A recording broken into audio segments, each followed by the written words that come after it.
3, 2, 1.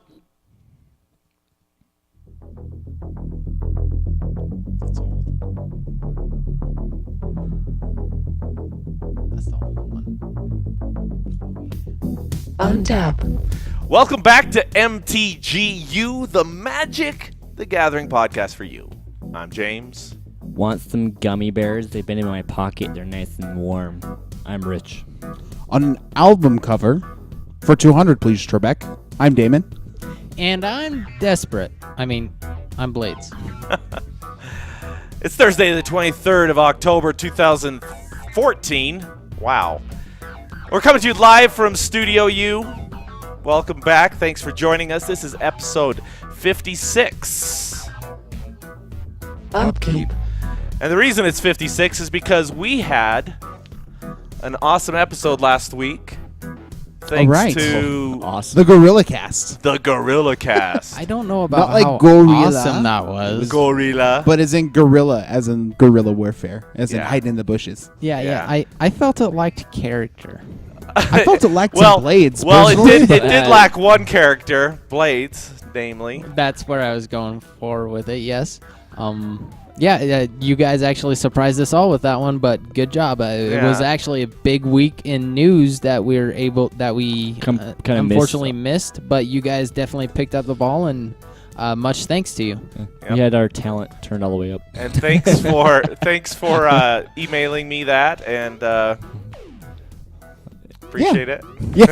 So James is like on vacation. We're like, hey James, look, it was super easy. We just like recorded this thing. Took 24 Took 20 minutes or 25 minutes. It's a great hour and a half. It'll of take just a editing second for you later. to just click like upload, right? Well, I wanted to listen to it first because that's what I always do before. Right. So I listened to the entire thing, and then I edited it, and then I, changed some levels and did some fancy footwork. So an hour and a half later, 2 hours later. And then I whatever. posted it from the Wi-Fi that I hijacked from some guy's camper.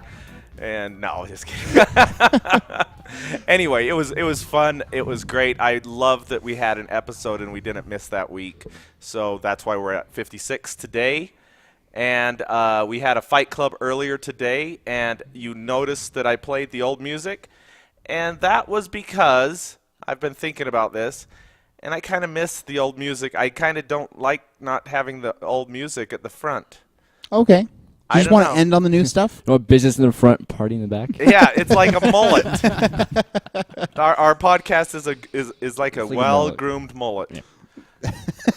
Well put, sir. I feel like terrible in those- the 80s, and it's still terrible now. I feel like you put some disparate terms together there. Well-groomed mullet. That's- Coming to you as a well-groomed mullet, this is MTGYou. Anyway, let's get into the news for the week, unless there's anything else in our neck of the woods that we need to mention. So far, Ebola has not broken out in Studio U. right, that's true. Currently Ebola free. Yep. Yeah, Mainface says it's broke out in NYC, That's No pretty way. crazy. so it's Do we kinda still just scary have the stuff. one death from it in the United States? I think so. I think they went up to 2. Really? I think they went up to 2 a couple weeks ago. Was it one of the nurses? No. No. It was No, it's mostly like People from out of the country No, that it was- are being treated here? geriatrics and stuff. There Okay. was only the one so far. Pretty that sure I it's know just of. one, yeah. Anyway, let's go ahead and cover. Anyway, proceed. That was a flu. Oh yeah, which is, keep in mind, one person has died of Ebola so far. Every year, 50,000 people die from the flu. Right. Right. Let's put things in perspective. So get your flu shots also, guys. Anyways. Announcements. New Magic the Gathering strategy board game. Yeah, this was announced at Pro Tour, actually. I think you guys vaguely talked about it on your podcast. We touched it, but we don't want to like steal too much from this week. So Right. Well, that and by the time you guys were covering it, like nothing was really Leaked about than it. just the game. It just at the Pro Tour they just leaked, hey, this is a promo, just the thing, nothing more on it. And then Essex happened down in Germany, and apparently, What's so funny? Eric says more people have been dumped by Taylor Swift than died of Ebola. That cracked me up. I'm sorry. I'm a terrible person. Proceed. Okay, so next to the Ebola jokes. We're gonna you never, know that's how ever, people. ever get You know that's through how the podcast. You know that's how people deal with bad things is with jokes. It's true. Yes. Okay, keep going. So in Essex, they previewed this game, this Magic the Gathering strategy game. Pretty much what it is the name of it, Magic the Gathering strategy game, is not the actual name for it. They have not decided or released one of the two of what it is going to be. It's Monopoly. It's Monopoly. But they have not released a whole lot about it outside of that it's going to. It looks like it's going to be similar to HeroScape Or like Stratego or something. or More like strategy Stratego. based. But for those of you that played HeroScape in the past, or that didn't play HeroScape in the past, it was like a HeroClix miniatures game. Or like a D&D miniatures game where you would get your heroic figure or army figure, and then you would just build your own battlefield with it and then just battle across the battlefield. This one, they are making it sound as though it's going to be more in-depth and more battlefield-y. Whether or not you can build more walls in this one or something, I'm not so sure. Or just play random spells like you could in Magic. What if it's like a Warhammer? Just That kidding, they wouldn't do that. I don't know. So did you play the other game that? HeroScape, Yeah. that is actually one of my favorite games as of right now. Huh. Like, I probably play it once every month or so, Really? mostly Wow. because I'm lazy putting together the board. The biggest downfall with that is that it takes like an hour or two to build your battlefield, your board, and then like you play in the entire day, just like 5 rounds of just the entire thing. So Well, basically I Monopoly. I actually go all out. It covers my entire kitchen table. I've got like 5 starter sets put together in it. But I am extremely excited for it since HeroScape was canceled in 2010, and they haven't had anything to replace it up to now. But at the same time, Magic doesn't have a good track history on some of their side projects. So that actually makes me a bit more worried about it. Mm-hmm. So I am a little bit torn on how to feel about this. Like, I'm excited that they're actually doing something with it. But you're skeptical. You're waiting. I'm skeptical that they're gonna fail. Now, a long time ago, Wizards of the Coast also had another miniatures game, Dream Blade, Dream, yeah. Blade. Yes, that was done by Wizards, I believe. Yeah. and that lasted for basically all of about a year, right?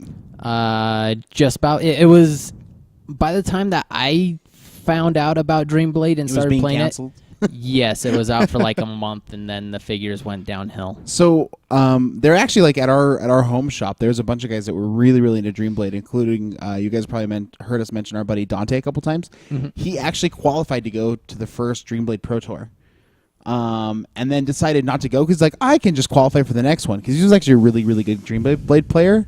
And then like sad story, they canceled the game instead of having another Pro Tour. So. Anyways, Yeah. I don't know. It'd be kind of interesting to see if there was like a competitive element to this, or if it's just really meant for kitchen tables. So I think it's going to be more meant for kitchen tables. But then again, I don't know. Like, well, I don't think everything they do, they want to make as big as they can. You know, so if they can Go bigger or go home. yeah, if they can make it big, they will. So I know another piece of news this week is Mr. Humphries is being looked at by a community of judges so because for he those of did you, some who cheating. is Mr. Humphries and why Why should we are we care? bringing this it up? last week's SCG Open, he was the winner, first place prize of that event. And I guess there was some people saying that he may or may not have stacked decks during cutting, and That is they didn't the- catch it or notice it until after the event had happened. After watching the footage, right, people would go through and watch Right. like, oh man, this guy's totally stacking this guy's deck, whatever. And so they notified Wizards, and I guess Wizards is looking into it right now and seeing like, you know what I mean, what they can do, or if there's anything, you know. And my understanding is, like, sort of reading about some of the breakdowns of what had happened, that he kind of shuffled the deck slightly open and would kind of like glance down at it from time to time, and then just take land or non-land cards and just shove them to the top, and then like mash the deck together, all but like the top 10 cards, just over and over again. And then every couple shuffles, he would like look and see if it was a non-land card yet, and then whenever he'd find a non-land card, he would just flick one card at a time, and then shuffle, flick one card, shuffle. And if you do that 7 times, then you guarantee them no lands. Guarantee them to have to mulligan down. But we so, haven't heard anything official yet. Not official, but the evidence is kind of damning. It's pretty heavy. It So- does look not so good for Mr. Humphries, but at the same time, like this is why we have investigations. Like you can never be 100% on how bad a guy actually has it, or how much intent was actually meant into it. I just can't see any reason for flicking one card at a time. Like, Well, like, I missed the whole. Yeah. it's the whole what? The whole we were gonna be, you know, Neutral? neutral on it and just Oh. let it go and just notify that this is being No, looked but you into. also said that he was going to do this. So I that's did. I was like, fine. you know, Damon's just gonna be like, yeah, that guy. But that's Screw perfectly- that guy. But perfectly fine. You know, I think that I mean- obviously some people are innocent until proven guilty. So the investigation is going to go on. Something will happen. They'll either say we didn't find anything or we did. We'll find out about it. But we're just reporting this as the news. This is 'cause it's happening. This is and something that's it's- happening. So I guess the whole idea is we're gonna cheat. You know, make sure you're not on camera. yeah. Yeah. Whoa, that's- we're not advocating cheating by any means, Yeah. but I'm gonna. Is Blades hiding out in an refuge. Akum or no Rich I'm hiding out. behind I a- was a just Akum trying to refuge. get my. I'm getting ready for. for some Don't cards? don't look We're at me. spending so much time in our untap Don't look at the man behind the. upkeep. Yes. Are we? Is that all the news? Yeah, we have beat the news to death. Okay, let's go to. Draw step. And that's what I was actually trying to work on here. Oh, gotcha. Okay, the draw step. So in the draw step, I was going first, and I forgot what my card was. You were gonna do Ash Cloud Phoenix. I Oh, think. that's right. Now I remember. Ash Cloud Phoenix. And why did I want Ash Cloud Phoenix? Well, Ash Cloud Phoenix is really great because for 2 red. It's Ash red, Cloud- James. Ash Cloud Phoenix. two colorless and 2 red for a mythic rare 4/1 creature Phoenix flying. When Ash Cloud Phoenix dies, return it to the battlefield face down. So I mean, if you once you get 6 mana, you know, forget it, right? Right. Well, I mean, like, so they kill it, and you still have a creature on the board, which, you know, Voice of Resurgence, and all of his friends, all the Undying guys, Kitchen Finks, you know, all these creatures that have the ability to live twice, have taught us that that's really, really good in Magic. So he's being seen. He's been seeing play in several different lists as like anywhere from like a 1 to 4 of between the main board and sideboard. So Yeah. He just leaves as a reminder to always carry 2 spears. The Thragtusk Yeah. reference. Yeah. There you go. See what yeah, you did Thragtusk there. taught us this too. Oh my gosh. Yep. And then when he dies, They're he like- shoots people in the face, which is crazy. You can go to the free doesn't he? clinic and it still doesn't go away. Yeah, yeah. He deals 2 damage to each player when he dies, which is ridiculous. That's awesome. Anyways, Wow. So Yeah, so that's my card. So next up is Rich? Blades. Or Rich. Blades. No, it's Rich. It is Okay. Rich. I'm just trying we to. are so scatterbrained today. We or you or me or. I don't hey, You know. we're a and me. team. We're a team. You and me. What's that song? Rhino, Siege Rhino. For 1 colorless, 1 white, 1 black, and 1 green, you get a rare 4/5 creature Rhino with trample. When Siege Rhino enters the battlefield, each opponent loses 3 life, and you gain 3 life. Yeah, I feel like I've already talked about this guy. Now that you say it, but I'm gonna talk about him again anyway because he's good enough. He should get some Because more Rich loves the spotlight. Siege Rhino. Right now, this is kind of like the main card for people playing Abzan right now, or Junk.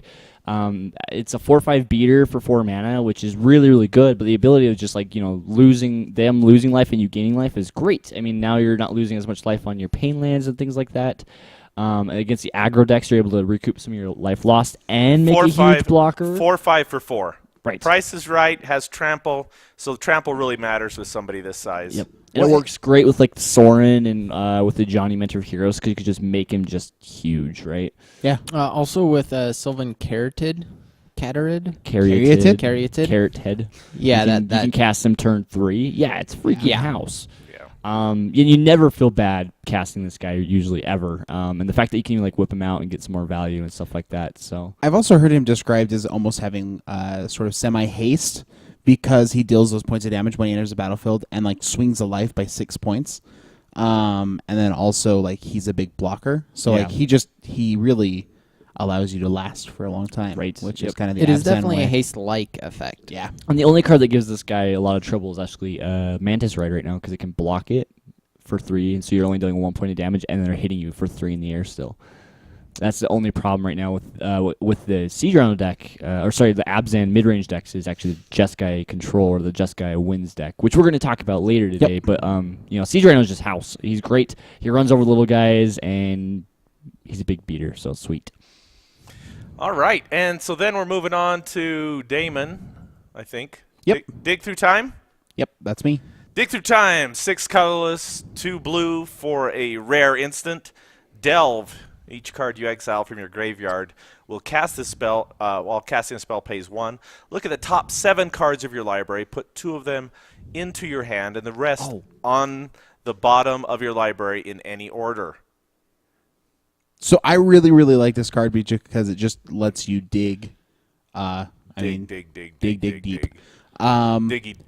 Dig dug. Yeah, I actually want to That give it was a on my try mind, as too. a one-of in my modern Geist of St. Draft based deck. Just because sometimes finding Lightning Bolt, or Lightning Bolt remands to just close out the game is really valuable. Being able to find another threat to put on the battlefield can be really good. And the fact that it plays at instant speed is just really huge. It allows you to keep up counter magic and then dig through time if nothing bad happens. It's also being played in standard in the combo deck, the Jeskai Ascension or Ascendancy combo deck, and also it's being played in control variants as well as kind of the new Pseudo Sphinx's Revelation. So, anyways, when card quality matters, this is the one to go to. I don't know. I think it's very, very powerful. They're talking about potentially, getting rid of this one and the other Delve draw cards. As far as their legality in certain formats, just because it turns out it's really, really powerful, even if you have to get rid of cards. I mean, out of you your have graveyard. those 6 cards and things in your graveyard, though, right? Which you still have to get to. Yeah, No, I mean you don't have to. You can cast it to. for 4, right? Okay, or 3. but that's the thing, though, when it gets modal, then it becomes more fair. Exactly.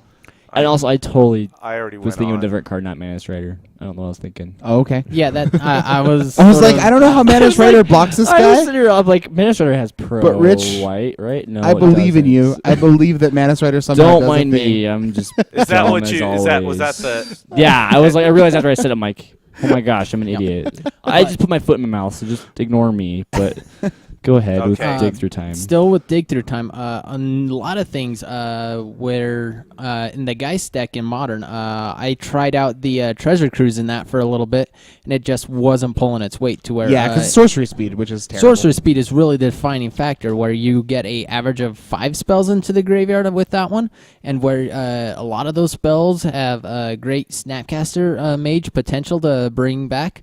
You really don't want to exile them, and where you just play 3 at sorcery speed for just to draw 3 cards, that's not as good. That's not what you want to be doing in a burn or aggressive style list, where this one has the instant speed on it, where you can just hold up something else like Charm or Bolt or Electrolyze or Bolt, where you can just hold on to it and keep up something else, or if they do nothing, you can either Restoration Angel or this at the end of their turn, even 4/4. that is actually quite relevant, and I think that's going to be the defining factor between playing this and Treasure Cruise. Right, like 2 blue, go find my 2 burn spells, or unless you cast a spell, then 2 blue, go find a burn spell and a counter spell. Right. This in that list should not be looked at as just 2 blue to search. I think it's going to be a converted mana cost of equal to 3 or 4 more times than Oh, not. interesting. Well, because I see you're that. going to want to leave like your mana leaks or your bolts or your remands up for snapcasters later, right? You can still that, and I think that is probably going to be the relevant part for it. And I don't know if that's worth it, where Cryptic Command was at 4 mana, where that was a bit more blue intensive. Sure, that might be the defining factor, but I'm not entirely sold yet. Huh. All right, so Blades, what's your card this week? Blades, Seeker of the Way. 1 colorless and 1 white for a 2/2 uncommon creature human warrior with prowess. Whenever you cast a non-creature spell, Seeker of the Way gains lifelink until end of turn. Yep. So I think that the prowess creatures are really going to jump in popularity. I was talking about, I've been talking about Monastery Swiftspear ever since he has been spoiled for the most part, because that guy is just bonkers. His haste potential and just the fact that he's, in my opinion, just better Goblin Guide, since you can, in the right deck that you can build around him. Seeker of the Way is a lot of the same stuff, where he's a little bit slower, but he's going to be bigger on the high end of it, and the lifelink is definitely more relevant than normal. Looking at this guy in Standard, I just don't feel like he's had his deck yet.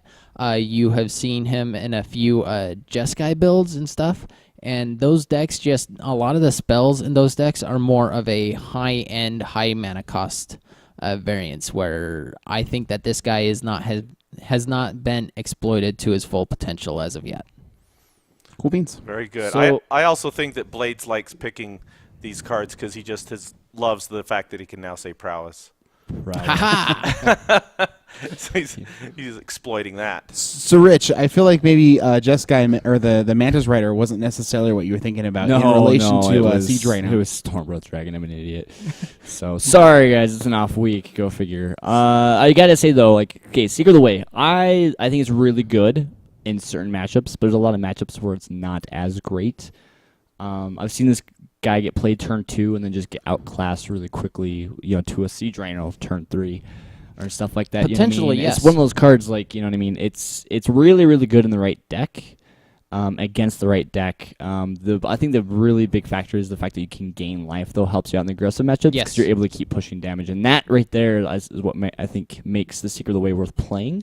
But I think if you're playing against a lot of them, bigger, more mid-rangey decks like red-green monsters or, the Siege Rhino deck, Abzan mid-range, the Seeker of the Way increasingly gets worse, but I mean, that's when the sideboard comes in, right? So it could just be that we have not seen the metagame for him as of yet. Perhaps he hasn't seen his time yet, since the format is a little bit I think he'll be better with when the Abzan. Courser rotates out. He'll be probably a little bit better. I think that's a fair statement. Well, I don't know. I could also see if you're the player though holding up the Courser, just not wanting to block this guy for the blowout potential. Right. I don't know, because you could pump, right? I've seen people swing with their Seeker and block my Summon Carried, right? Okay, cool, Lightning Strike, Lightning okay, Strike now you, your and Summon your Carried Carried dies. dies. Yeah, I've seen that, it's just one of those things, if people know how to play against it, they're just going to take 2, right? So, I mean, Yeah, it's just but one of those at the things. same time, they're taking damage and you're gaining life. Right. No, I'm just saying, if you choose it's to- one of those things that can get outclassed really easily, but depending on how slow your other opponent's being, it's just really, really good because it just goes out to the races, right? It has potential to go off to the races, yes. But anyway, Cool beans. All right. Good enough. Let's move along. Main phase. In our main phase, today we are talking about the meta bus. Yeah. What is the meta bus? Well, it was actually a phrase that I decided to coin from pop culture. His article this week was missing the meta bus. He was actually lamenting the fact that since he plays so much EDH, he isn't well aware of the meta and what's happening, and he called it missing the meta bus. So I decided. And so now we're bringing the meta bus. We're bringing the meta bus to you. And keep everybody caught up. yeah, on what's we going just down. everybody hops on. It's kind of what the meta is about, right? Like Yeah. the Magic School Bus. You're kind of on a bus and it's all going in the same direction. Yeah. And if another bus comes along and heads the other direction, anyway, that's gone far enough. So let's. Did we just get school? MTG, Oh. where we ride metaphors into the ground. like a siege rhino. Uh, No. so- Is that a simile? so, wow. So really quick, just to catch you guys up on what's been happening. We got the new set released, and we had 2 weeks to play around with Khans of Tarkir before the Pro Tour happened. And during that time, there were 2 Star City Opens, which everybody, I think, probably paid attention to those results in preparation for the Pro Tour. And we got our first taste of Jeskai Tempo. We got an Abzan mid-range deck. Red decks were running rampant everywhere, as were green Devotion decks. And Control was nowhere to be found. And so this was kind of like a really sort of a fascinating first look. But a lot of the top level pros, guys from the very top teams, weren't participating in these Star City Opens, and so it's kind of like all of us normies getting a chance to take a crack at the meta, and then these guys, are stuff in their big houses, like talking and thinking about Magic and making really, really cool fancy decks for the Pro Hey, Tour. watch this on video. Ooh, we become so small. And then we bring in the decks. Are we ready?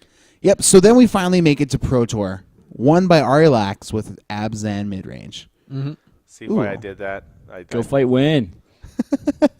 See if I think we could even be a little... On the My pachyderm You train. on the pachyderm train. The pachyderms are elephants, Did right? you just say Yeah. that? No, they're rhinos. no. Rhinos are. Are they a flavor of pachyderm? I I don't... think they're cousins of some sort. I'm sure. Oh, gotcha. I don't know. Zoologist friends, let us know. Anyways, so like we were talking about just now with Siege Rhino, this card along with the classic combo of Courser of Crewfix plus Sylvan Caryatid, plus we got to see the power of Thoughtseize. There's just a lot of really, really great kind of almost Jund style or classic rock style strategies being employed with this deck. Arilax was able to just run all the way home, and there was a lot of people showing up to the Pro Tour with these Abzan decks. I don't know. Do you guys have anything? So the big thing with this is it gives aggro a hard time because of how big the butts are on Sylvan Caryatid and Courser Crewfix, and the fact that they can go into the Siege Rhino really early too. And the amount of life gain that this deck has, right? Soren makes their entire team lifelink. Yes. Wingmate Rock himself, can just close out games and gain tons of life, so they're able to take swingbacks. And then, of course, the Siege Rhino netting incremental value as well. This deck's definitely really going to be hard to play against, and the fact that they're just really hard to swing through. But, if you can get some early game threats and be able to clear the way, this deck should be pretty easy to fight against, right? Yeah. So, That's actually some really good points on kind of how to play against it, because I feel like actually like a lot of our listenership and viewership, like we have a lot of brewers out there, right? I think And so. so I feel like that's one of the things I kind of are hoping we can touch on each one of these decks is like if your shop, if your play group is overrun with Siege Rhinos, try to look at a way to get some threats on the board early, and I guess just tempo them off of their game. And right? if you're playing white, I suggest playing Hushwing Griff. Hushwing That's been Griff seen play, is yes. It's amazing. been, and it's also been ticking up a little bit in Yep. price. Yeah. Get them now while they're cheap. If this deck keeps seeing the play that's been playing, it shuts down the Siege Rhino life loss, life gain ability, and it shuts off Wingmate Rock from being able to make a copy. make a buddy. So, which is Right. pretty relevant. That's a whole card almost, right? So, Yeah. Yep. Yeah, 3/4 flyer, like that. I would play that card in my deck. I do actually. It's called the Restoration Angel. So yeah, so just food for thought for playing against this. So second place was cleaned up by a deck that also saw variants of this pretty regularly. But the Jeskai Wins deck, which is almost like a burn deck. It runs Goblin Rabble Master and Mantis Rider at the 3-drop slot, some number of Seeker of the Way, and then a whole bunch of burn spells to just try to close out the game. And then maybe as a big finisher, we have Sarkhan Dragon Master. So anyways, this deck is kind of like almost very similar to like just a burn deck with some disruption ability, right? Right, it is actually quite similar to that. I've been playing this one for the past few weeks, and I started off quite down on it, but then I actually opened up 4 more Rabble Masters, and it is suddenly back in the games. With Rabble Master, that guy just, if he goes around unchecked, he just gets insane and everything. And him teamed up with a Jeskai Charm to give your guys +1/+1 and lifelink until end of turn. That swings games and wins matches. Oh yeah, man! With all those goblins running around, I didn't even really think of that. That's crazy. Yeah, it's just a pump, like an Anthem effect for a turn. Yeah, normally it's like 12 plus damage. That gets pretty insane. Also, to where they think they can just block and kill the Rabble Master on 2 toughness. When you make him up to 3, that means you got to do it all over again next turn. It's a little bit. Even though it looks so much like a burn deck, it does, when you play the deck, it does feel slightly more tempo oriented. I think that might be where it comes from a little bit. It's still not tempo. It's definitely still burn, but it does got a little bit of that feel to it. Right, like we were talking this week actually with Scotty Mack from Mana Depraved, right? Yep. And about like trying to get this to be called Team Mantis because it plays a lot like their Team Geistless, where it's a burn deck, but it's also got controlling elements. And if the deck that we have posted right now is Sean McLaren's list, he's the one that took second at the Pro Tour. And he was playing Anger of the Gods main board, which seems kind of weird in a deck that wants to be aggressive, but he was actually trying to play around the meta of Jeskai Ascendancy, which is the next deck we're going to talk about. And the big thing is like that you can build this a little bit more controlling, or you can build it a little bit more aggressive. There's been a lot of different ways of doing it. You can go all in on the burn you out plan, or you can kind of try to pace it back like Sean McLaren did and give you a little bit more reach in those later games, later turns, you know what I mean, and be able to give you some backup plans if all goes awry. So I like Sean McLaren's more controlling list better personally, but I mean there's so many different things you can do with Jeskai Wins right now. It's awesome. Well, the funny thing about the Jeskai Wins deck is in the Pro Tour, Sean McLaurin actually got all of his wins through the draft portions of the Pro Tour, which means that all of his losses was with this deck. So either this style of deck is probably not the optimal build, or it probably... Well, either way, you had to win, right, to get into top 8. Yeah, but when you go 6-0 in draft...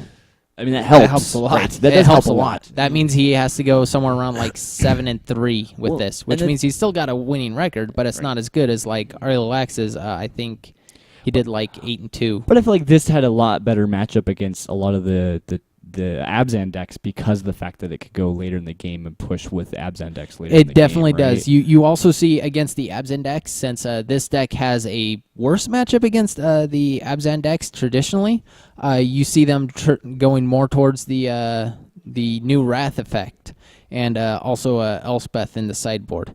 That gives them a little bit more of the late game and just board sweeper effects while still having something to do with the Elspeth and just get your guys back into the battlefield and going at it. Yeah, it's actually a good deck. Also, Brimaz is also something that these decks are starting to play that maybe sometimes too, because it doesn't die to Anger of the Gods, which is pretty critical and key. Yep. That's very cool. Now, in the Pro Tour Top 8, it also featured multiple copies of these Jeskai decks as well as Abzan decks.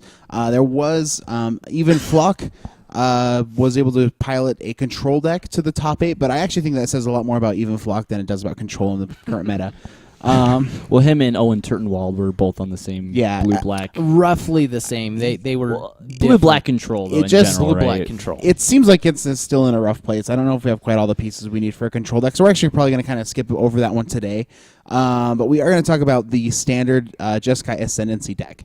So this one seeks to put a mana dork, like a Cura's Follower or Sylvan Caryatid, onto the battlefield. What's up? One last comment, though, about the Jeskai Wins in Abzan midrange. These two decks, we were just talking about before the podcast, at GP Los Angeles, LA, they were 25% like Jeskai, 25% Abzan. So that's 50% of the meta right now. Basically, this is what a lot of people are wanting to play. Yeah. So those of you at home brewing or building decks and stuff like that, be ready to beat these guys. Yeah, these are your decks that you're going to be trying to build your deck to definitely beat. If you have a good matchup against these guys, you should be able to do well at your FNM or even like your competitive play. Yes, 100% agree. But another fun thing that I'm so excited about, Jeskai Ascendancy. We have combo and standard, guys. It's awesome. And also, like, in the top 8, it was piloted by Li Chan, which, I mean, again, if you guys have been hanging out with me, I love the Humanimator deck from back in the day. These guys helped get it up off the ground, and now he's playing more combo. So this deck super excites me. Rich played the modern version of this deck. I don't know. You want to kind of give a quick explanation on how it works? Yeah, and actually played this exact same deck for Game Day and FNM too, actually. So basically what it does is it just wants to stick a mana dork. Preferably someone carried, so that way they can't interrupt your combo. But they get a mana dork out, and then what they do is they go, hopefully, draw through their deck using like Tormented Voices. Some of them are running Taigum's Scheming.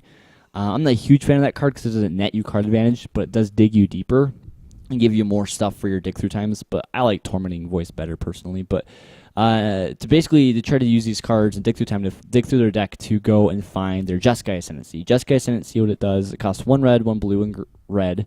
1 red, 1 blue, 1 white. Yep, there we go. Enchantment. Whenever you cast a non-creature spell, untap your creatures, they get +1/+1 until a turn. And then also you can loot if you want. You can draw a card and discard a card. So the idea is they basically stick preferably 2 mana dorks. For like Li Tans, they were playing with Dragon Mantle. Not Dragon Mantle. Dragon Mantle. 1 red, when it enters the battlefield, draw a card. And what they try to do is they try to hook it up with a Retraction Helix, which costs 1 blue, and it says, until end of turn, target creature gains tap to return target non-land permanent to its owner's hand. So if you have a mana dork with Retraction Helix, like enchanted, quote unquote, it's not an enchantment, but until it has that clause, until a turn, tap and bounce something. And you have another mana dork producing a red mana, then you can take the Dragon Mantle and enchant it on your guy, draw a card, use the one guy to bounce the Dragon Mantle back to your hand, recast it with your floating red to untap your team again.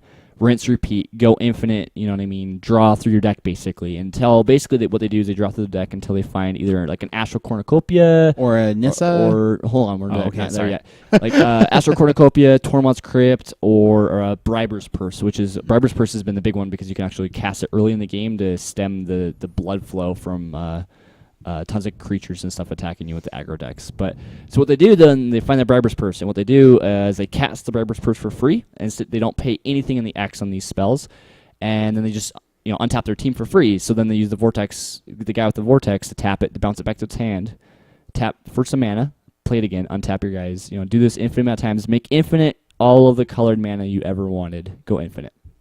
And then they redraw through the deck with the Dragon Mantle again until they find a Nissa typically.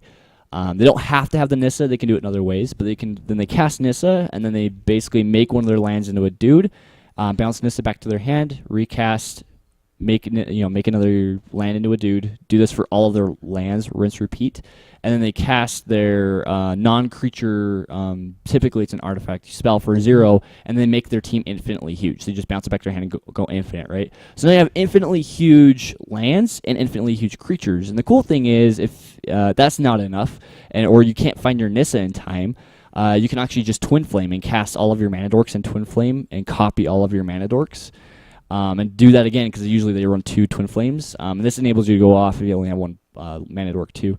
But then basically have a big infinitely huge team, attack, kill you. Okay, cool, next game. Like, that's basically the whole deck. There's a couple different variations. There's some one where you mill the other person out, right? Yeah, they play Alter the Brood, which is a 1-drop artifact that basically whenever a permanent comes into play under your control, each opponent mills a card. So they'll do that with like the Astral Cornucopia or whatever and just infinitely mill their opponent too. So there's a couple different variations of this deck. But that's actually a lot of the Channel Fireball, the original Channel Fireball guys were on the Alter MTGYou, the Alter Brood version of the combo deck. So how do you die if you were piloting this deck, Rich? Like what killed me was like honestly like Anger the Gods, or like an aggro deck. Like I just got really wrecked sometimes because they were like aggro, push, burn out your one mana dork, whatever, or kill you. And then at that point, even your transformational sideboard doesn't help. A lot of people were saying this deck's unfair and it should be banned and blah blah blah blah blah. And I think honestly, like if you have a deck that can play enchantment removal, which almost every color but black can right now because of the Thero set, they printed so much of it. Or even with black, you can just play creature kill spells, right? And right. Then, like Anger the Gods shuts down this deck. what is the two minus Drown in Sorrows? Drown in Sorrow kills this deck. I mean, this deck's really easy to play against, but it's also can just win out of nowhere. So I mean, you have to actually have your side. You have to actually draw the sideboard cards you sided in to take care of the pieces. right, or just kill their one mana dork. I mean, they cannot win the game Without a mana mana dorks. dork, and people knew that playing against me, so they just would like, hey, cool, shoot your mana dork, keep going, you know. So basically, if you're playing against this, keep them off their dorks, keep them off the Jeskai Ascendant, and you should have no problem playing against it. So Cool beans. So that kind of rounded out the top 8 of the Pro Tour. So people now had a lot more information to work with. The big pros and their big teams were able to reveal the covers off of the very best decks that they could come up with. And I think also, just as importantly, the Magic the Gathering Online, the wheels began turning and cranking out sort of more tuned versions of these decks because so many matches are played on such a regular basis that the cream really, really rises to the top, and you start to see the most fat. Yeah, you trim the fat and you the cream joke. right. The cream and the fat and just all of the peanut butter. Now we're and just the- churning. Anyways, and so you start to see some of these decks rise to the top, and a week later we had Pro Tour LA happen. Grand Prix. Sorry, LA. Grand Prix. Yeah, not a David, Pro how Tour. dare you say something wrong on this Jeez. podcast? We never say things wrong here. No. Never, unless your Never. name's, Or is that Oh, always? jeez. it's always Anyways. for me, apparently. So when we made it there, it was won by an old school favorite, Green Red Monsters, by a gentleman called Daniel Sheed. And man, this poor guy, his original picture that Wizards of the Coast, we like a lot of stuff that WotC does. But this was one area where I feel like they really kind of messed up. His picture that they put up was like him holding up a trophy, and like the one picture they chose, and the photographers, I know how they work. They're like clicky clicky clack clack clicky clicky clack, like whenever people are doing big moments, so they can pick the right picture. And the picture they put, like, I guess his body was in the right pose, and his trophy was held valiantly over his head, and then he was doing like a doofy smile, and his eyes were closed. Maybe he got to pick it. He's like, that's the one. Like, I know on Reddit, anyways, people were like, "Really, Wizards, really?" This is And I just checked the best. Yeah, and so I checked coverage again today, and they actually have switched the picture.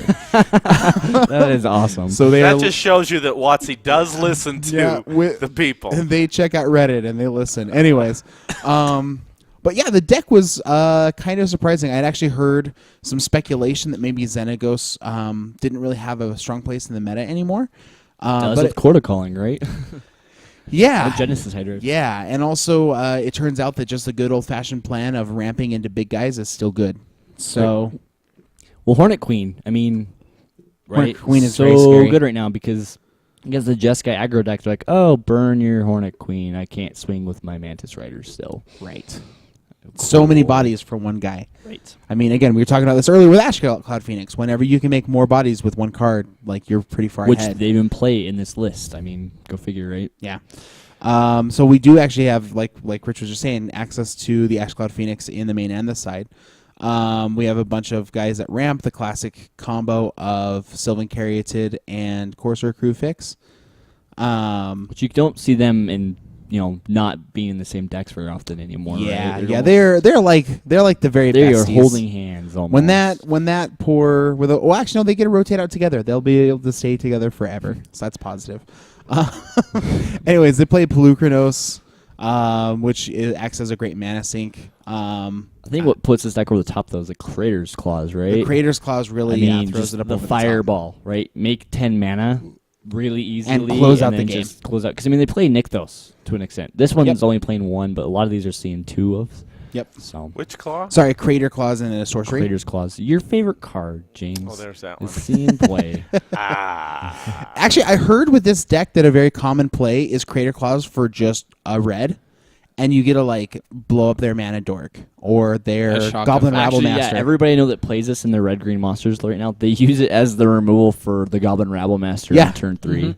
And they're they're like, like- cool, I don't have to worry about it anymore, play the rest of the game. It's a good trade. yeah, it's super. You get to make again if you've had But it's nice. Caryatid early Yeah, if you do, and then if you don't, you have this card later on in the game. and just blow them out. Yeah. So, anyways, this deck seems pretty exciting. I don't know. Do we have any ideas of how you beat a deck such as the Green Red Monsters? Removal. I mean, Same as last season. I mean, it's the same deck basically, right? And I don't even know if they're still running Stormwrath Dragons. They should. They really should. If they're not, they should Yeah, be he's there running as a them. 4 of. Good. Okay. Good, because he's really good against a lot of the meta right now. He does not get blocked by freaking Wingmate Rock. and he doesn't get Jeskai Charmed. Right. Or Banishing Light, which everybody's running, you know? Which, even if he did get Jeskai Charmed, you're just going to play him again next turn with haste. And that haste. doesn't feel Just as smack them in the good. mouth. Yeah. Like, Yeah. I feel like this deck is like a classic example of decks that have reach between Stormwrath Dragon being able to deal damage, or Crater Claws, are good against decks that Lightning don't Strike. have reach. Right. Because they fly. Yeah. I mean, like, if playing against this deck, though, it's going to have a hard time against control, except for the Xenagos and the Sarkon's Sarkon. actually going to totally help that. So, I mean, the thing is, this deck just wants to go over the top, and if you're able to either kill them before they can go over the top or remove their big threats and enough of their big threats, you should be fine. I feel like Mardu mid-range is actually probably got a really, really good matchup against this, right? Because they've got Cackling Dooms, Doom Blades, Utter Ends, Anger the Gods. I mean, Yeah. they got tons of stuff for this deck. Well, that and they have a tendency to go more token-based, and they have a tendency to go more wider than taller. And with this, at least main board, they don't have nothing. Sideboard, they definitely have the Anger of the Gods, and that's going to be extremely relevant against the matchup. Right. But Mardu Ascensions fixes that, though. Ascendancy. yeah, I don't know if the lists are playing that, are they? I think some of them with Butcher the Horde are, because you can attack with Butcher the Horde and then make a token. Right, and make to tokens sack that give to, it stuff. to give it stuff. Right. We're about to see, though. Yeah. Yeah. Although I think, well, I don't know. Do we want to just jump to Mardu? Sure. Will that mess you up, James? No, of course not. Okay. I'm flexible. Here's Mardu. So what's really cool about Mardu, like this is a deck that I actually have been wanting to play in Standard for a while. This is a deck that James should play. This Actually, this plays very. I feel like this is kind of one of the other maybe Jundi decks. I mean, obviously Abzan plays that role, but this deck is super cool because it also is kind of like the old school Aristocrats deck from back in the day. which has seen modern play, by the way. Yeah, with the yeah, I just new saw that. Bloodsoak champion. Anyway, sorry. Yeah. They made my day. Yeah, it's kind of like the new Aristocrats deck, but right. it's You a much you worse feed. version Yeah, of it's a it, worse but- version. But you feed or Butcher the Horde, all these little guys that can potentially come back. It runs Hoarding Outburst, which is really exciting. We haven't seen Hoarding Outburst really being played too much until we hit, the Rabble Red decks and stuff like that. But anyways, it just plays pretty efficient creatures, and it plays lots and lots of removal. Classic, things that Red, Black, and White are good at. And I don't know. I'm excited to see what this deck does. Brad Nelson took it to a top 8. And then he made this deck with a couple other guys, and they got like a top 16 and also I think a top 32 finish. Like all three of them showed up to the tournament with the same 75, and all did really, really well. So Brad Nelson, he's actually been doing pretty good on the circuit. For the Pro Tour, he went out and I believe, who did he even test with?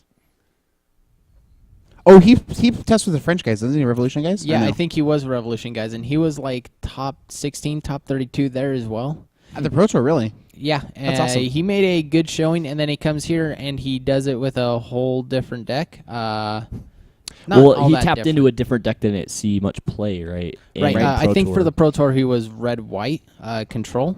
Oh, okay. Where here he did splash the green and he went for more of the Mardu range. And I think that he's actually pretty homed in on the metagame, and I think he's definitely a player to watch coming up into it. the deck plays Chain of the Rocks, guys.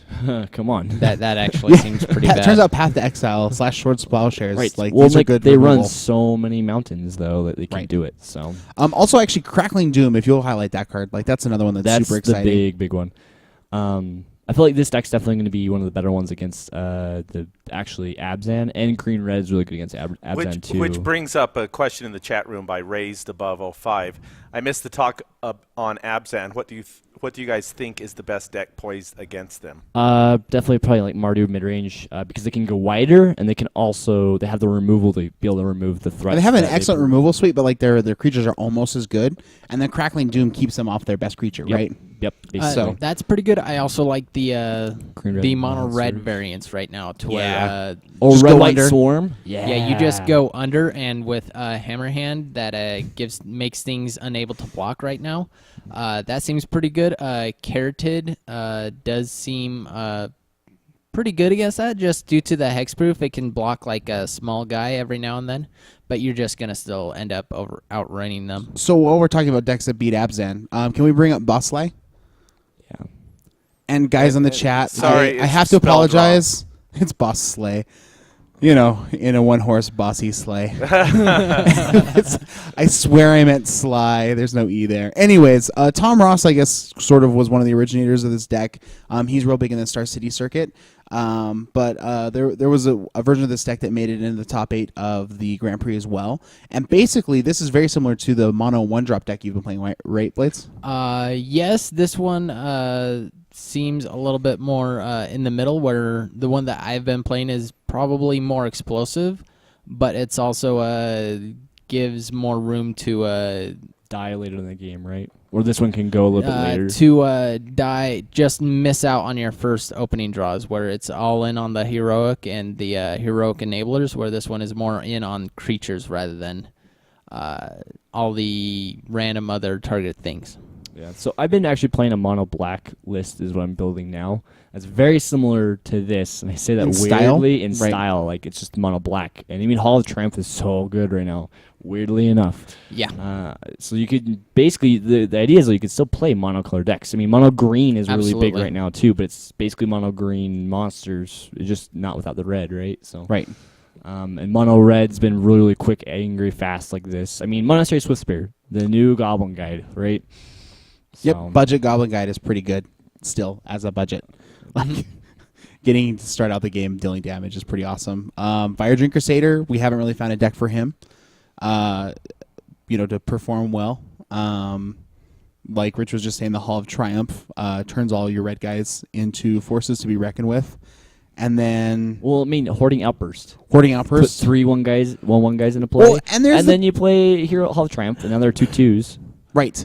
And it also doesn't play the guy that gets bigger every time a red creature enters the battlefield. Is that Foundry Street Denizen, I believe? That is. Yep, it does play Foundry Street. So, like, Denizen. Foundry Street Right there. Denizen, I mean, you're always going to be playing a red guy a turn, so he's basically a 2/2 for a 1, which is pretty exciting.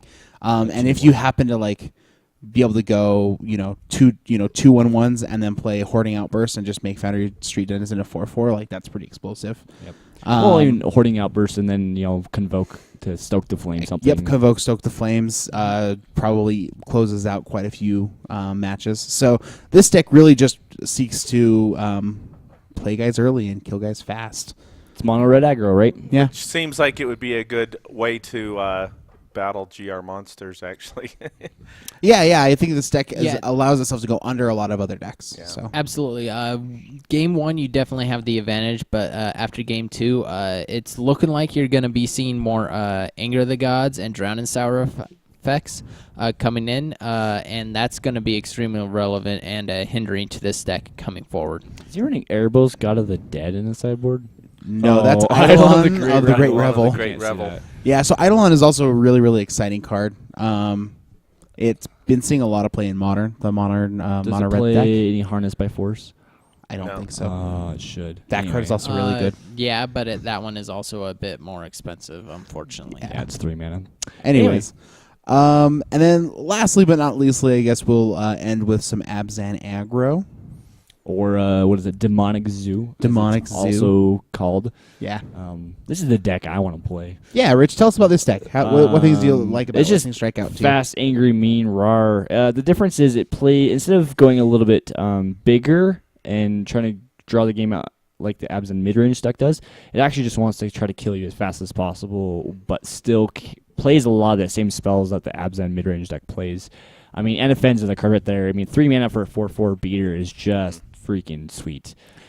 It's like one of those aggro mid-range where it's not a aggressive deck. It's still in the mid-range category, but it's fast in the mid-range category. Right. Yeah, it just tries to go actually just like we were just saying with the under. They just try to go under rather than over on a lot of Yep. the decks.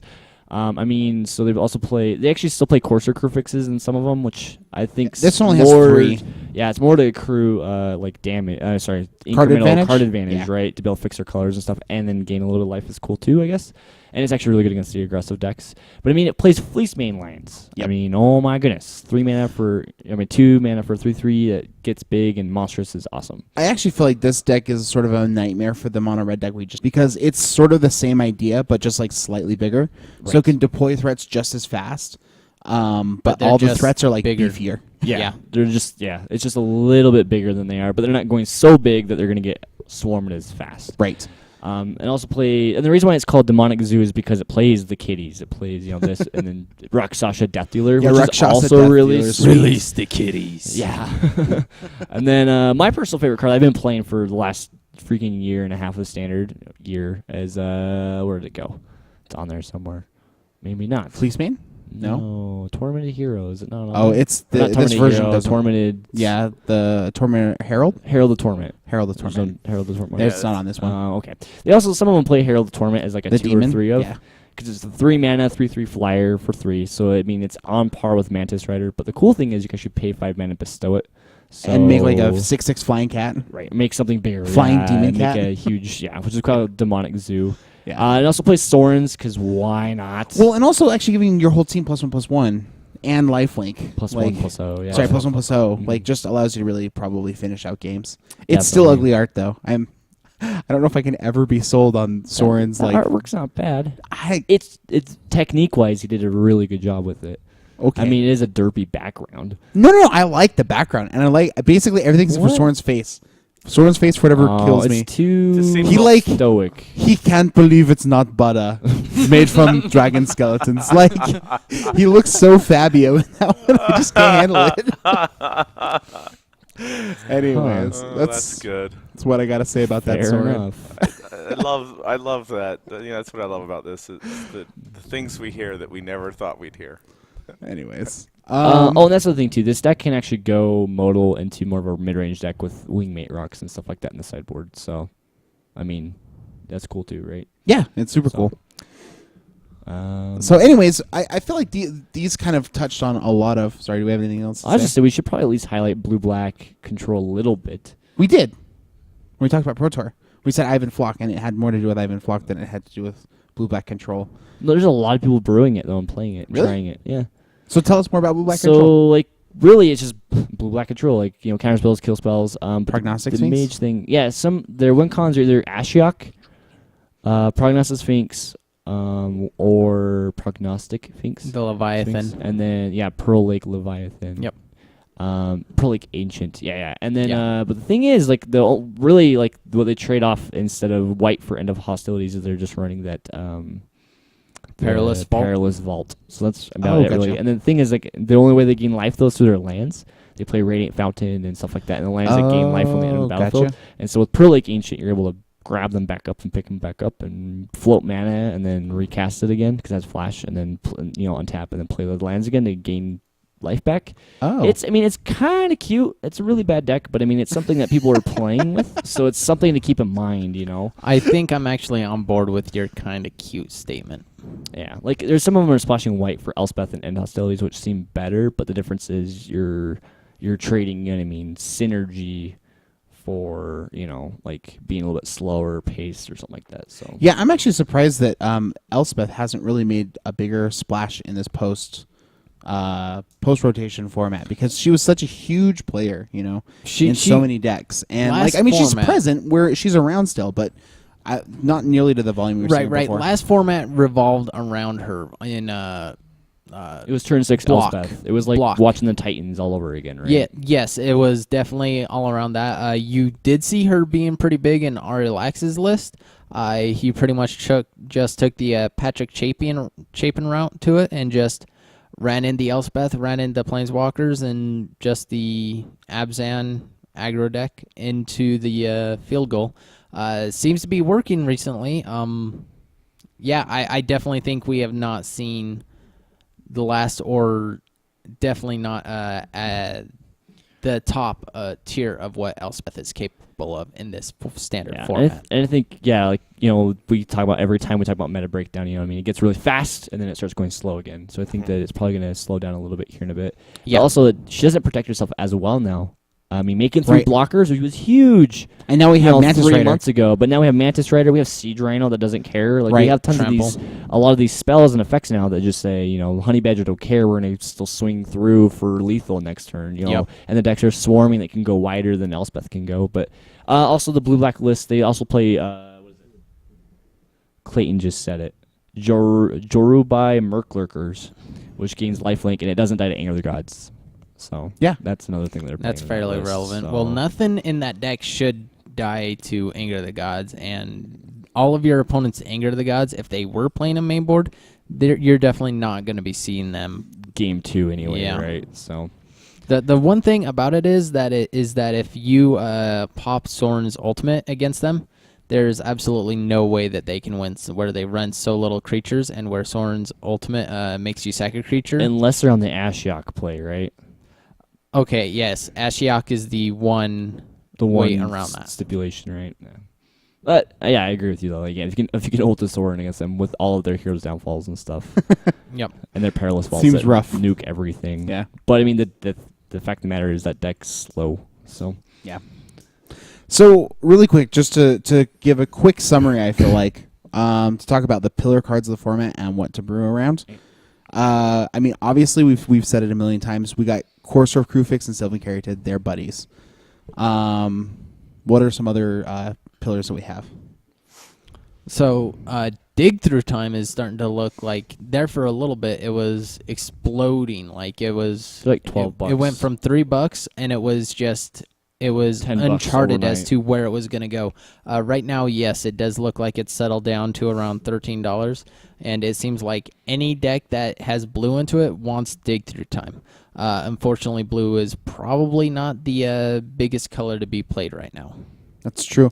Also, I mean, Rabble Master was huge last standard, and that hasn't calmed down between the Jeskai Wins decks and also a lot of the He mono wasn't big red last decks. standard. He wasn't big till like a couple weeks before, like a month before. I just know Rabble, Khan's right? release. Yeah, exactly. Yeah, Like the whole month and a half before rotation. Khan's, he's just like been Rabble Red was blown everywhere. up. Yeah. I mean, he went from like a $3 card to a 5 to 10 to He's 20. like 25, I think Yeah, now. It's silly. ridiculous. I got out of him at like $8, thinking he'll never go higher than I 8. never thought he was going to either. I'm with you on that one. I felt He's one of silly those cards afterwards. that's safe to reprint in an event deck. So like I don't know. That's true. That's true. How much Yes. longer he'll be, but and then also like Siege Rhino Thoughtseize, they're buddy, right? I mean, take your threat and I'll provide one just of my about own. any deck that has one or the other. Any deck that has black for the most part wants to play Thoughtseize, I want to say.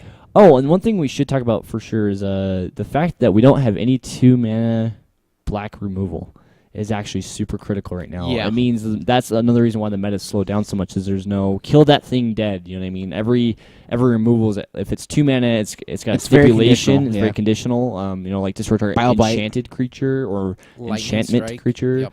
Or reprisal, destroy target 4 or greater. You Yep. know what you guys just said. Like we lost a lot of our 2 mana good removal spells. It's actually kind of, in a way, sort of slowed down the format from from a ability to handle the early threats. So it's like it's forcing other It's people to also play early It's threats. super in the trenches now. Yeah. It's all in the trenches. I mean, we have Heroes Downfall, and then after Heroes Downfall, I mean, we have Bile-Blight still, which is still really good. But you a know, lot of stuff just doesn't care but a lot about of Bile-Blight. stuff doesn't care exactly, which is why it's all about the big butt right now in standard. But I mean, Right. Which leads us to much more interactive games. It's not just games where you can just sit back on your Wrath Effect spell and just let your opponent walk into it while you're dirtling your fingers, doing nothing, waiting to draw that last spell to end them. Yep. It's very interactive into the trenches, like you were saying, on the battlefield. And I think also another big card is going to be Sarkin. You know, like I was Oh, yeah. hopeful that he would be good, and it turns out that a dragon He's with a haste 5 is mana. pretty good. He's a Stormbreath Dragon. He's a planeswalker, With not a a pro removal white. spell on him. He's either Yeah. a Storm Breath or he's a removal Well, spell. there's so many times too. Like after the board's been kind of cleaned up a little bit, they're just like, I got blockers. Shoot that guy dead, and it still Stoke the lives. Flames is currently it's an uncommon. And it's going for about $5. Yeah. What? That one is Stoke the Flames insane. is huge right now too. Yeah. That is also the F&M promo for December, I believe. Yep. Yeah, which I'm excited because they look pretty cool. If I remember. Really? do. Yeah. Sorry, I'm checking this out on some. Oh my gosh, that's silly. Yeah. Online, I mean, it's double the price of Hushwing Griff. Think about it. online right now, Stoke the Flames is $7.10. Yeah. Just I'm because just looking at some aggro is so prevalent just online. some average price. So Right. it's just yeah. So what you're saying, James, is that we should start stoking the Hushwings. Hushwings. Yeah. Huh. Hushwings are better than Stoke the Flames anyway. No, they're not. Have you No, ever played a Hushwings. Stoke the Sorry, Flames? Hushwings are better. Yeah. So if you guys, Stoke the Flames is good, It is good because you can but tap okay, out in and an then still eternal use it format with Convoke. perspective, in an eternal format perspective, I feel like Hushwing Griff has a little bit more reach than Stoke the Flames. But I mean, That's 4 mana for 4 damage is a lot. yeah. What if Like, I just make The, two the lightning lens, bolts? Hushwing Griff has potential to be better. See what you did, but that is James? such a I know. narrow. I'm just that's I'm just such a I'm narrow just lens. looking at some of the top cards in standard right now and their pricing, and I'm not really taking into consideration the lands because obviously lands fetch a high. Right. See what you did there. They do fetch quite a high They price. fetch a high price. Top card right now in Cons. Journey into Nyx. I was already in cons. It's both of the planeswalkers. Those are the top. Gotcha. Yeah, and then of course you have the fetch lands, and then from there it's all the ones we've talked to. Dig through time and etc. If we start looking into, so I'm looking back, and then we basically just talked about M15 really quick, and so I went back to Nyx. And Eidolon of the Great Revel, Yeah. $8. Yeah. Ajani Mentor, nearly $20 on that one. Good thing I kept a hold of mine and traded it out of them at 20. And I'm going for the rares. I'm not really looking at the Right. mythics here because mythics are kind of Master of the Feast. Is up there. It's so good. So he seems like somebody who's kind of like at the cusp of being something to be reckoned with, you know? Yeah, right. Yeah. Along with like Savage Knuckleblade, the Mhm. 3 He was mana, up there. 4/4. He's in the top 10 list of for sure. He's Yeah. right at the cusp of being. what are the red colors? Gosh, I'm supposed to Teamer. Timur. I failed my Teamer. Anyways, Let me look at Born of the Gods here really quick and see what we have. I've been playing Master of the Feast. It's so good because there's no cheap removal. so you just always draw cards? Well, no, they're like draw. Like they might draw like a Rabble Master or another Courser or into their lands, but man, like You're just like, that's cool. I don't care. Punch you Crack. for 5? Crack. Like it's so good right now. Courser, of course. Okay, now I'm into Of course, sir. now. He's Of pretty course, high. sir. Of course, Born of the Gods. Courser's the top rare card Yeah. currently 20, right? in. Yep. And the reason being why it's so cheap Temple, still is Temple, because of the Temple. Clash packs. Right. And then it goes all the way down to like Hero of Iroas. It's just a couple of bucks, and so that's really the top card. The top rare right now in Born of the Gods is Courser. So let's take a look at Theros really quick. Just see what the top ones. This You is know, kind of interesting. sorry, the chat is chatting right now. The chat is chatting. The chat is chatting. About Silence of Believers, and I think that one has some untapped potential for sure. That's a Theros, right? So let's see where that one is. No, that was probably the second Journey set next. or the last Was set. that right? It's Oh Journey yeah. next. Okay. Yeah, because that was a strive mechanic. But go to Oh, okay. Theros. But go to Theros. I'm curious to see Because what Sylvan Caryatid. Sylvan Caryatid and love- Thought Seize I is love going to be seeing high. What these top ones I think are. what jumped Sylvan Caryatid was the Jeskai Ascendancy in Modern and in Standard. Standard. Yeah. On top of everybody now wanting to top rare card. Any guesses? Thought Seize? Yeah. he's at 30 right now. Yep. What? 30? Well, 20. Yeah, I mean, I have a mid price. This is taking into consideration a ton of different resources. About 22 is the median price. Sylvan Caryatid, of course, is about 17. Okay. Hero's Downfall. It's like $8 It's like- to $9 right now. No, more than that. They've gone up. It's about $12. Holy Oh, wow. smokes! Good thing I got mine at 8. Yeah. Yeah, I need to get out of those. Well, I'm looking for one more. Fleecemane Lion. coming your way. Fleecemane Lion has made a little bit of headway. It's at $4 right now, and it was down in the $1 to $2 range Yeah, for that one's quite a while. steadily That one- climbing. It started off like $10, and it just sold and sold and sold and sold, and now it's actually bottomed out and it's on its way back up. So, Anger of the Gods. We see. Actually, Theros has quite a few in the. Yeah, Theros, as much as it was open, and drafted, it still is like a pretty high money set. It is. Still The reason why retaining it's its price. Soldier of the Fancy Pants and. Soldier of the Pantheon still doing pretty good price wise. I think I sold out of him at about 4 a piece. Yeah, I think he's around there. So anyway, that's probably enough of that. But that's. Well, Yeah, and, like that's the thing, right? Is like there's a lot of people now trying to get into a bunch of different decks, so the prices are going to fluctuate for another month probably. Yeah. And actually, M15 is Tanking. price-wise it's actually done pretty good compared to A lot of core a sets. lot of other core sets. Yeah. Yeah. exactly. Well, Nissa's still like what, $50, Mhm. and she What? kind of almost only sees play in sideboards now, Yeah. unless you're playing mono green. So that's my 2 cents worth. I like your 2 cents worth. Thanks. Anything else? I don't think so. I think that this really just we had several emails in a row come in about like talk about standard, talk about how like what we should be playing, talk about what the big decks are, talk about how to beat it. And so, anyways, hopefully, like in one respect, I feel like we just kind of sat here and like named lots of cards. But if you're playing standard regularly, if you've been paying attention to what's coming out, hopefully you enjoyed the conversation, and definitely let us know if this is something that kind of spoke to you guys, or if this is something that you See if didn't it really helped. like. Tell if a ride on the meta bus has been helpful. Yeah, and also if you are podcast only, we did have all of the deck lists that we were talking about pulled up on screen. So if there was a time to look at a video on YouTube after the fact, if you're curious about any of these lists, feel free to check out the YouTube. Absolutely. There's a lot of information there. Yeah. Yeah. All right, moving along. Combat phase. And in combat this week, what do we have? So I feel like I've been a lame. I'll be like, I've been working. I've also still just been working for like the last 4 podcasts. And so like a week and a half ago, 2 weeks ago, I got to play my first draft, and I mentioned it briefly on the Gorilla Cast. And so I'll just mention it briefly again. I drafted the All-Morph 5-color deck with like 8 dual lands. And I thought it was so bad, and it was hilarious, and other people got mana screwed, and I went 2-1, and I should not have.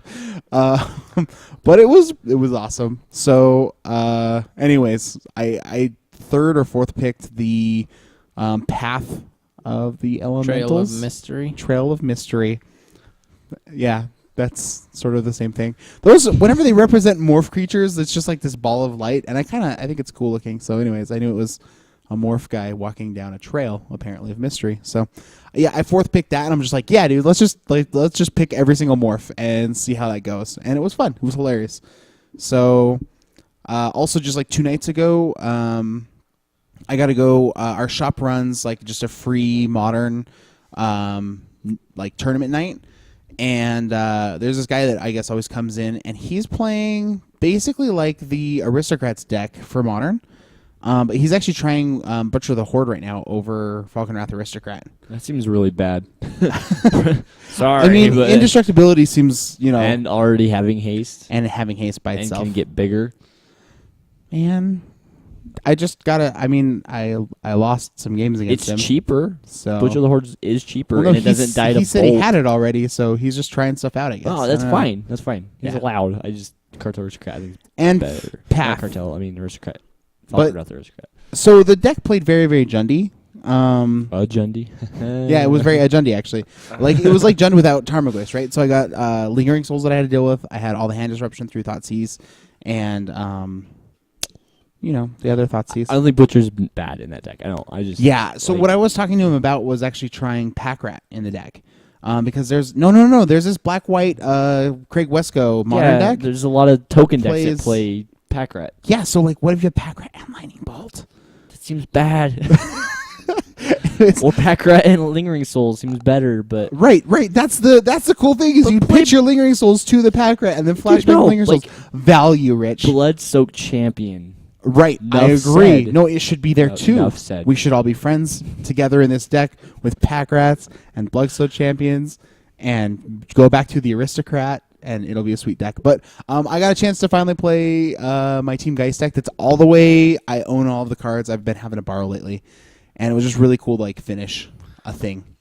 So I'm stoked on that. I'm trying out a Singleton Jeskai charm, but I also want to try out Dig Through Time, but I don't want to pay the $12 or $13 for it right now. So Yeah. anyways, I'll try it when I get into one. A Jeskai charm? No, Dig just Through Time. Dig Through Time. Yeah. I have a foil you can borrow. A foil Dig Through Time? Yeah. Dude, that's Pack foil. dirty, man. It's hilarious that you have a foil. Wow. Pack foil. I'm gonna sell it. Was that the hopefully game day top 8 deal? No, No, Utter no, End was. yep. for Okay. Utter End. It was a pre-release promotional though. Yeah, you could get it in the pre-release packs, but those ones are only worth as much as the regular Dig Through Times. Mhm. The pack foils are a lot though. But what did you do, Blades or James? I didn't do anything. This last weekend was my anniversary weekend, so me and my wife went out and we had a good weekend together.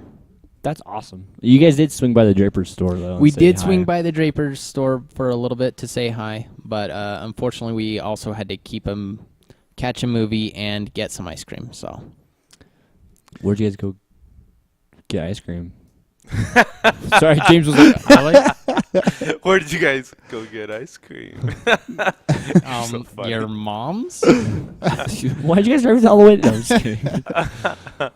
My mom does have ice cream. So, were you gonna answer that, or do you want me to talk That's now? fine. Go ahead. I was gonna ask you what the Leather Bees because they got some really good ice cream. over there, I but- haven't played any, although I need to. I say that every week. Well, you went to. I did go to. Vacationing. Yeah, so my friends have an abandoned college campus that they run a. Like, who buys an abandoned college campus? It's I have super some friends, cool. so they People with money. on last Saturday they had 2,000 people show up to it. There's four buildings that they do. And I went and helped out. I got all. Students had to study midterms in this room. They have an abandoned theater that's just all wrecked, and that was the zombie haunted that's house. awesome. And then they have a gymnasium that was the clown. It was a clown theme, and you know how scary clowns are. Yes. Heck, and it's just so. Anyway, it was fun, and my kids they dressed up and went scaring rather than being scared, and they had the time of their life. It was so much fun. And then we headed over to Lava Hot Springs and got in a hot spring, and so yeah. Relaxed. That's Yeah. the big thing. Chilling out, Max. That's and why relaxing, all cool. James is so like whatever, dude. Yo, you know, I don't even care. I'm just gonna get on the Hanging out. bus, dude. Yeah. Dude. So How about you? I'll just say a real quick fun story. So I had a friend in high school who worked at a haunted house, and he was the guy that would bang things on like the cars, like in like this junkyard type thing. And he jumped off one of the cars that like pound on the other car, but it was dark, and he ended up slamming the hammer, and it hit the car and it bounced back in his face. And so He's bleeding. So no, he broke a bunch of like his nose and stuff like that. So he had like a freaking eye patch for like a month afterwards. So what? He was now the authorized pirate in the junkyard. Yeah, like I think he actually just quit. He just never showed back up, but he just went home. He's like, I'm done. Why? Because he decided he can deal with an eye patch, but a peg leg, that's too much, I guess. Yeah. I don't know. Like I think he just was embarrassed that he did it. But it was. How did you it's a break your funny nose again? story. I hit a hammer at a car. You should see the other guy. Sweet. So, How did you break your nose again? Anyway, did you play any Magic? I played some Modern last week, which we talked about a little bit. I've actually played some Modern Standard this week. We're starting to do free Modern Mondays at my shop, and then free Standards on Wednesdays. So we're starting to get that going and stuff. But other than that, no, I've just been studying for midterms because it's midterms week. Real students studied in these halls. Yeah, that's been my week, is just trying to pass my exams. So That is scary. So next week we have, and I guess we can move along here. Second main phase. Next week, it's a day before Halloween. it is. Yeah. And so we're gonna have to do something a little special for that. I don't know exactly what we'll do, but we'll. we want to wait for. We'll make our spookiest decks.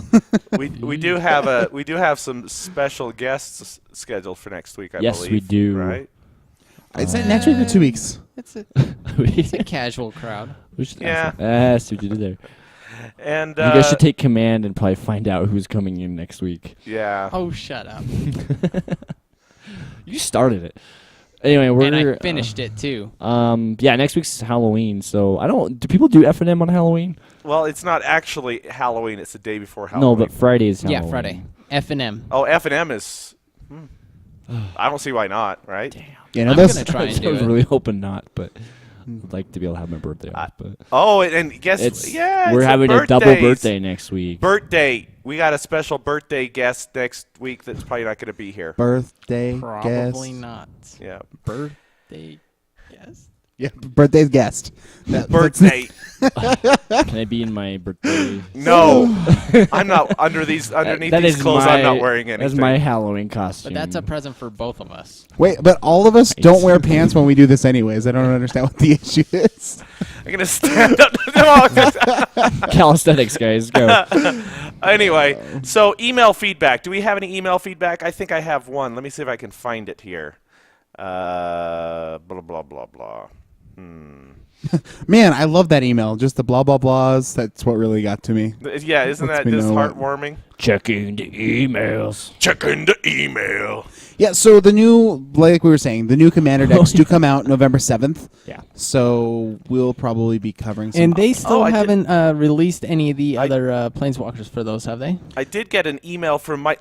2 weeks ago, we showed the pictures, our new graphics, our new chibi characters of ourselves. What are we calling those? Our Caricatures. caricatures. MTG Me's? Yeah, MTG Me's. Michael Taylor said the artwork is excellent. I'd love to get some tokens, especially and even card sleeves. Looking forward to what you guys have when you have stuff on sale. If and hopefully when you guys do, just let me know how to pay. Anyway, this is good. This is stuff we want to hear. Thanks for you. And actually, the sorry, I was just looking at the release date. The Commander decks don't come out until the 7th, so we'll be having our special guest on the 6th. Oh, is it not Yeah, next it'll be the week? day before. Yeah. It'll be the All week right, after. so we what can do do we- a Halloween special. So we can do a Halloween special. So we'll have to do something scary next week. Or not. Just kidding. Let's see. Let me see if I have. We any could talk other- about the My Little Pony card game. That's scary enough. How's that doing? I don't know. All I Have know you is been there's some selling a lot really still? expensive cards in the first set. That's all I know. Ah. I don't know. It's like buying alpha. It's like buying alpha if you like pretty ponies. Yeah, we got an email from Mark Nolan from Wizards of the Coast. Cease and desist. No, just kidding. I was like, what? No, I'm just kidding. Announcing Magic 2015's Garruk Revenge expansion. So there's an expansion coming out for Duels of the Planeswalkers. Okay, gotcha. So I thought it was relevant. Just kidding. I know, and I'm sorry. Oh. Oh shoot. That's actually iTunes reviews. How are we doing on iTunes? Let's see how we're doing on iTunes. Oh, that's the App Store. Wow, there's some big names that worked on this Commander. Sorry, I'm just pulled up the email not the email, Ethan Flesher. but Ethan Fleischer is like he's a Dan big deal, Evans. and also Aaron Forsyth is like the James boss of Hatta, all of the bosses. Charles Rapkin. So Ethan Fleischer and Aaron Forsyth, like those are some names, man. I'm excited. Mark Globus, he does lots of cool stuff. I'm working on No bringing up iTunes. iTunes. See, and that's why I was talking about the designers. If you listen to Drive to Work with Mark Rosewater, he talks about all those guys pretty regularly. Anyways, So just keep talking, shooting the breeze while I'm trying to get here. Damon, you have a joke you need to tell us. oh yeah. So, anyways, I'm dying to hear this joke again. Again. Again. Oh, great. Updating the library. so there's all these fancy college professors standing around having a little bit of a university, wine and dine around, right? And people are starting to kind of get like a little bit boastful, a little bit, like they've been hanging out, but people are starting to make some power plays in the party, right? And so, the psychology professor and the sociology professor, like they've always kind of had it out for each other for an unknown reason. And so, psychology guy goes over to the I wonder why. sociology guy, and he's like, your entire field of study, sociology, is just applied psychology. And everyone in the room's like, oh, he's laying it down now, And And so, biology guy hears and he's like, oh, well, Mr. Psychology is just applied biology. And so then chemistry guy walks over and he goes, well, biology, will have you remember, is just applied chemistry. And then right after that, well, chemistry, of course, is just applied physics. And everyone's like, oh, man, these guys are just drilling it right down to the middle. And then you just see the math professor over by the punch bowl waving at everyone. I don't get it. That's fine. Oh, that is good. I like Hello. I love that joke. iTunes updated, and now the button to go to, there it is. The iTunes Store button moved. Breaking news. Yeah. I can't find it. I'm in a glass box of emotion. That sounds really familiar. It is. It's from Anchorman. Oh, that's right. When that's Buster right. dies, he calls because he's in a glass box of emotion right So now. we have 35 reviews. It seems to me that does represent a new one. There's one here from Blades back in October 6th, 2013. Is that just the top review? The most Yeah. appreciated, most helpful Yeah, review? everybody needs to go on there It is, though, too. And everybody needs to go on there and just favorite other ones so that his falls down. No. This that one came more- through October 13th. Galderman 716 5-star review. I just found this podcast and wow, it was exactly what I was looking for. I just started playing MTG and I wanted something to help me to get a better understanding and a deeper of the deeper part of the game. This is it. Sweet. That is we consider excellent. that a win. Yep. A W. Yep. So anyway, so now he's entered into that 5-star iTunes review contest. Which, of That's- course, helps people win a playmat from our friend, regional coordinator, Judge Jeremy Yep. of the Northwest region. And that contest only has just a little more than. And we've been 2 vamping months. this contest for so long I now. know, it's awesome. It's gotten some. Yeah. We've got But some only mileage out of it. 30 some odd contestants. Blades isn't. Yeah, he's Hey. friends and family, or sorry, not Yeah. friends, but direct family members Yeah. of the podcast. Yeah. But are that not wasn't me. able to win. You're saying he's not friends with people on the podcast? I'm No. just saying. No, Or he's well, just like family. Our friends could do it, That but like does make that you- cannot possibly be my my review. UT Blades. Hey, you don't know that. Yeah, you're right. I have no idea that is you. The whole world Hey, wait, thinks wait. that I am a It sexy was his beast. wife. More. She's got No, his back. and that- this that's is probably the and one that just, doesn't think Just I'm to sexy review, beast. this is what it says. She's like, oh, that David More character. Blades. Awesome cast, especially that Blades fella. He is a hoot.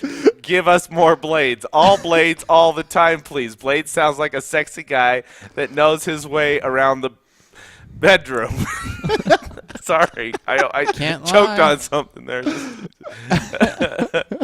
Okay, so we do appreciate him for starting off this thing, but please get on there and Favorite something. favorite- else. vote some of any these other- other things up, please. The one that just says wow. Let's just vote that one. Yeah. Is there one that just says Anyway, we've gone on with that long enough. I do want to talk about the poll of the every other week, which is now going on to the poll of the month. Oh, which we should look at. MTGYou. Because here at MTGYou, we call procrastinating. Yep. You know what procrastination is like, right? I- I'm not finishing it. It's not appropriate. Oh shoot. It's all for the games. We have 14 answers. Let me go and view the results. I might have to log in to view all of them. Yep, that's right. I do have to go in because we have some special answers. And while I'm doing this, guys, be discussing amongst yourselves the new poll. ooh, the new poll of the week. Hey, we'll also take any suggestions from the chat room as well. The new poll of the week. This is What things would we like to know about our community and their preferences? There are some fantastic things. what do you like best about Blades? I was about to go for the same one. Do you love my witty banter? Do you His love the way that his hair, my ice sparkles? prowess. his the way he says prowess. His prowess. Maybe we My should do prowess He that. needs to or my prowl prowess. less. Prowess. Like, that's a rolling joke now. Prowess. I guess it is. I'm just saying, I'm clearly the only reason why people listen to us. I love you guys, but I have homework. I know. I'm trying to get to this. Like, You don't think the people that are listening to Loading. this? 11 hours I gotta go do. You'll be fine, Rich. I'm just trying to What get could to possibly go We're wrong? Magic players. We don't have lives, right? Oh, too close to home. it. Why is this taking so long? Why did everybody just look at me like? 'Cause I Mine? can't tell if that's What? just a joke that I don't get or if it's a joke against me. What? I just said because Magic players we don't have lives, right? Oh, Yeah. And I I thought said, you said oh, a we little too don't close to lie. home, and then yeah, you misunderstood. Okay, so we something. have a total of 14 votes. What were some fun Oh write-ins? wait, no, this And- is the fun one where we're like, Yeah. where we're gonna be in So- a year. Where are we going to be in a year? Where are we going to be in 1 year? Evidently not in this poll. Oh, damn. Okay, come on. In the bargain bin at Kmart, doing a nightclub act in Vegas, right where we are now, in the garage at some guy's house. It puts the lotion on. That's my favorite one. And on a primetime television spot Thursday nights right after Friends. We're going back in time. Whose line is it anyway? Because that was Okay. better than Friends anyway. All right, so here are the answers. There's a in the bargain bin at Kmart. There's actually 0 votes. Thank you. That's good. Thank you. Yes, we appreciate you doing it. A Immediately nightclub gets voted for Kmart. doing a nightclub act at in Vegas is got 1 vote. So that's not the worst thing that could happen, right? Right where they are now in the garage of some guy's house, got the most votes with 4. Okay. It's probably all of us. No, I'm just kidding.